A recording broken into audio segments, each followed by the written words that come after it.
Russia ইউক্রেনের পূর্বাঞ্চলে নতুন একটি এলাকা দখলের চেষ্টা চালাচ্ছে।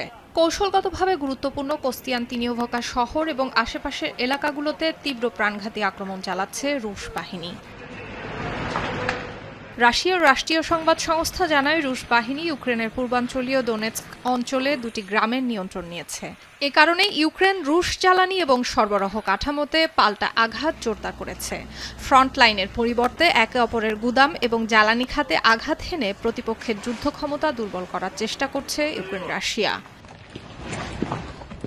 ইউক্রেন রাশিয়ার পাল্টাপাল্টি হামলায় দুদেশের নিহতের সংখ্যা বেড়ে দাঁড়িয়েছে কয়েক ডজনে। এছাড়া দুদেশের বিভিন্ন সামরিক বেসামরিক অবকাঠামোতে ব্যাপক ক্ষয়ক্ষতির ঘটনা ঘটেছে। রাশিয়ার একটি বড় শপিং মল এবং তেল শোধনাগারে রাতভর ইউক্রেনীয় ড্রোন হামলায় ব্যাপক ক্ষয়ক্ষতি হয়েছে।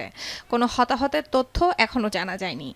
Так, в ходе осмотра места происшествия установлено, что в результате указанной атаки разрушен торговый центр, а также повреждения получили складские помещения и легковые автомобили, находящиеся вблизи эпицентра взрыва. ইউক্রেনের সামরিক গোয়েন্দা অধিদপ্তরের দাবি, রুশ বাহিনী তাদের দূরপাল্লার হামলা ব্যবস্থা আরও উন্নত করেছে। এতে এখন তারা আরও নির্ভুলভাবে ইউক্রেনের বিমান প্রতিরক্ষা ব্যবস্থা ভেদ করে লক্ষ্যবস্তুতে হামলা চালাতে পারে।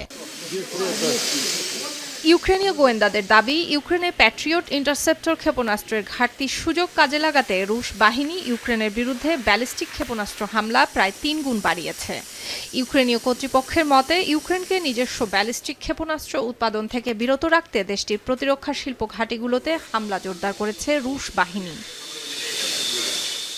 রুশ কর্তৃপক্ষ বলছে, ইউক্রেনকে নিরস্ত্রীকরণ করে সামরিক সক্ষমতা কমানো এবং দেশটিকে ন্যাটোর প্রভাবমুক্ত করা এবং রুশভাষী জনগণের সুরক্ষা নিশ্চিত করতেই এসব পাল্টা হামলার মূল লক্ষ্য।